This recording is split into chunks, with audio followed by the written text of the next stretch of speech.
गुरु प्यारे साध संगत जी, प्रेम से कहना धन निरंकार जी। आशा करती हूँ निरंकार दातार की कृपा से और सद्गुरु माता जी के आशीर्वाद से आप सभी अच्छे होंगे और सभी ज़िंदगी में खुश होंगे। चलिए आज की साखी सुनते हैं। साध संगत जी, सभी जीवों में मनुष्य योनि बड़ी मुश्किल से मिलती है। मनुष्य को ही परमात्मा ने सोचने, समझने और उचित अनुचित का फैसला करने की शक्ति दी है। साथ संगत जी, परमात्मा इस सृष्टि के कण कण में समाया है, ये तो हम सभी जानते हैं, किंतु हम कभी परमात्मा को देखने की कोशिश ही नहीं करते। अगर परमात्मा को देखना है तो किसी गरीब की, किसी असहाय की, किसी मुश्किल में फंसे व्यक्ति की मदद करके उसकी आंखों में झांको। ईश्वर के दर्शन हमें ज़रूर होंगे। और आज की साखी इसी पर आधारित है। अचानक एक अस्पताल में एक एक्सीडेंट का केस आया। अस्पताल के मालिक डॉक्टर ने तत्काल खुद जाकर आईसीयू में उस केस की जांच की। डॉक्टर ने अपने स्टाफ को कहा कि इस व्यक्ति को किसी भी प्रकार की कोई कमी या तकलीफ ना हो और उसके इलाज की सारी व्यवस्था की जाए। रुपए लेने से भी या मांगने से भी मना कर दिया गया। 15 दिन तक वो मरीज अस्पताल में रहा।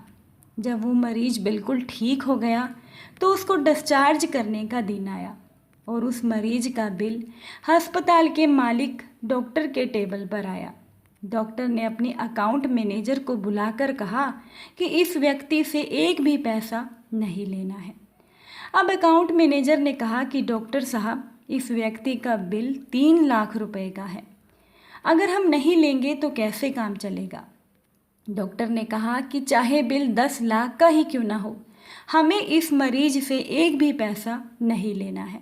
तुम ऐसा करो, तुम उस मरीज को लेकर मेरे चैम्बर में आओ और तुम भी साथ में ज़रूर आना। साथ संगत जी, वो मरीज व्हील चेयर पर चैम्बर में लाया गया, साथ में मैनेजर भी था। अब डॉक्टर ने उस मरीज से पूछा, प्रवीण भाई, तुम मुझे पहचानते हो? मरीज ने कहा, लगता तो है कि मैंने आपको कहीं देखा है। डॉक्टर ने उस व्यक्ति को याद कराया कि एक बार एक परिवार पिकनिक पर गया था। लौटते समय उनकी कार बंद हो गई और अचानक कार में से धुआं निकलने लगा। कार एक तरफ खड़ी कर थोड़ी देर हम लोगों ने कार को स्टार्ट करने की, चालू करने की कोशिश की, परंतु कार चालू नहीं हुई और दिन भी अस्त होने वाला था। अंधेरा थोड़ा थोड़ा घिरने लगा था। चारों ओर जंगल और सुनसान था। परिवार के हर सदस्य के चेहरे पर चिंता और डर की लकीरें दिखने लगी। पति, पत्नी, युवा पुत्री और छोटा बालक सभी भगवान से, परमात्मा से प्रार्थना करने लगे कि कोई मदद मिल जाए। और थोड़ी ही देर में एक चमत्कार हुआ। मैले से कपड़ों में एक युवा बाइक के ऊपर उधर आता हुआ दिखा। हम सभी ने दया की नज़र से हाथ ऊंचा करके उसको रोकने का इशारा किया। वो तुम ही थे ना प्रवीण? तुमने गाड़ी खड़ी रखकर हमारी परेशानी का कारण पूछा। फिर तुम हमारी कार के पास में आए, कार का बोनट खोला और चेक किया। हमारे परिवार को और मुझे ऐसा लगा कि जैसे परमात्मा ने हमारी मदद करने के लिए ही तुमको भेजा है, क्योंकि वहाँ सब कुछ बहुत सुनसान था, अंधेरा भी होने लगा था और जंगल बहुत घना था। वहाँ पर रात बिताना बहुत मुश्किल भी था और खतरा भी बहुत था।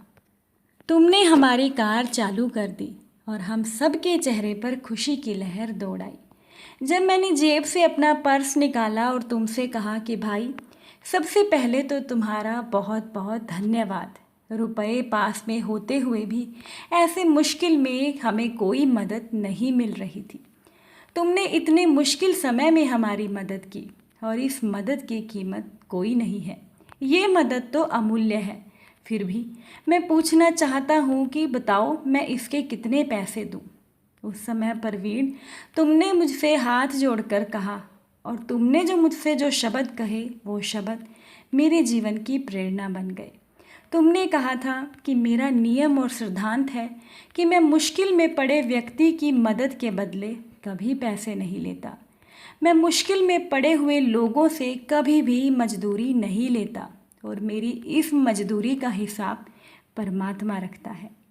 एक गरीब और सामान्य आय का व्यक्ति अगर इस प्रकार का विचार रखे तो उनका संकल्प पूर्वक पालन भी करे, तो क्या मैं, जिसके पास पैसे की कोई कमी नहीं है, क्या मैं ऐसे विचार नहीं रख सकता? ये बात मेरे मन में आई और मेरे मन में धीरे से मेरी आत्मा से मुझसे पूछा, तुमने कहा था कि यहाँ से 10 किलोमीटर आगे मेरा गैराज है। मैं गाड़ी के पीछे पीछे चल रहा हूँ। गैराज पर चलकर गाड़ी को पूरी तरह से चेक कर लूँगा और फिर आप लोग अपनी यात्रा शुरू कीजिएगा। साथ संगत जी, आगे डॉक्टर ने परवीन को ये बताना शुरू किया कि इस घटना को हुए पूरे 3 साल हो गए हैं। मैं न तुम्हें भूल सका और ना ही तुम्हारे शब्दों को, और मैंने भी अपने जीवन में वही संकल्प ले लिया। अब 3 साल हो गए हैं, मुझे कोई कमी नहीं पड़ी। मुझे हमेशा मेरी अपेक्षा से ज़्यादा ही मिला है, क्योंकि मैं भी तुम्हारे सिद्धांत के अनुसार चलने लगा हूँ।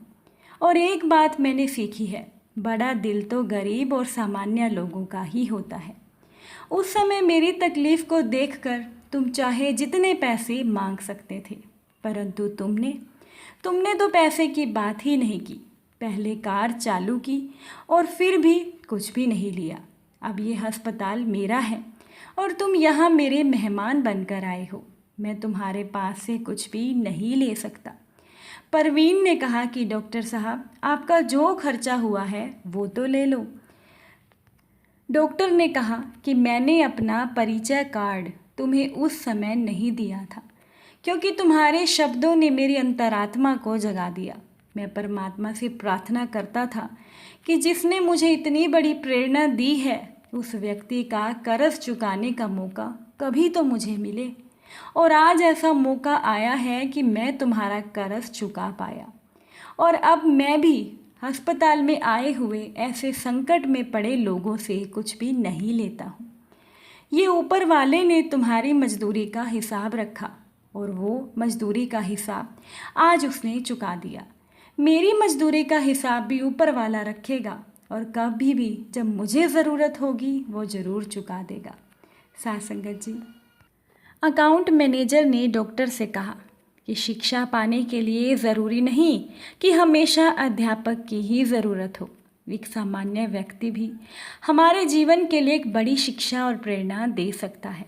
परवीन से डॉक्टर ने कहा कि तुम आराम से घर जाओ और कभी भी कोई भी तकलीफ़ हो तो बिना किसी संकोच के मेरे पास आ सकते हो और आ जाना। और ये याद रखो कि समय बदलता रहता है। साथ संगत जी, परवीन ने दोनों हाथ जोड़कर इस निरंकार दातार का शुक्रिया अदा करते हुए कहा कि हे प्रभु, हे दातार, आपने आज मेरे कर्म का पूरा हिसाब ब्याज समेत चुका दिया। समय बदलता रहता है। जब परमात्मा को लेना होता है तो वो कुछ भी नहीं छोड़ते, और जब परमात्मा ने देना होता है तो वो छप्पड़ फाड़ कर दे देते हैं। एक बार परमात्मा चाहे भले ही हमारी गलती के लिए हमें माफ़ कर दे, परंतु हमारे कर्म कभी भी हमें माफ़ नहीं करते। अगर हमारे कर्म अच्छे हैं तो ज़िंदगी में हमेशा हमारे साथ अच्छा ही होगा, और मुसीबत में पड़ने पर हमारी मदद के लिए भी परमात्मा किसी न किसी को माध्यम बनाकर ज़रूर भेज देगा। इसीलिए अपने कर्म हमेशा अच्छे रखें। साथ संगत जी, सुबह आंखें खोलते ही निरंकार का दर्शन करके, इस आज के दिन के लिए शुक्रिया अदा करके, सबके लिए भले की मंगल कामना करते हुए यही अरदास करें कि सद्गुरु माता जी सबके जीवन में सत्संग, सेवा, सिमरन और अपनी अनंत भक्ति का दान देकर सबका दिन आनंदमय हो, भक्तिमय हो और खुशियों से भर दो। हम सभी आप जी के बच्चे हैं। सबका भला करना, सबके घर में खुशियाँ देना। तू ही निरंकार, मैं तेरी शरण हाँ, मैनू बख्श लो। तू ही निरंकार, मैं तेरी शरण हाँ, मैनू बख्श लो। साथ संगत जी, प्यार से कहना, धन निरंकार जी।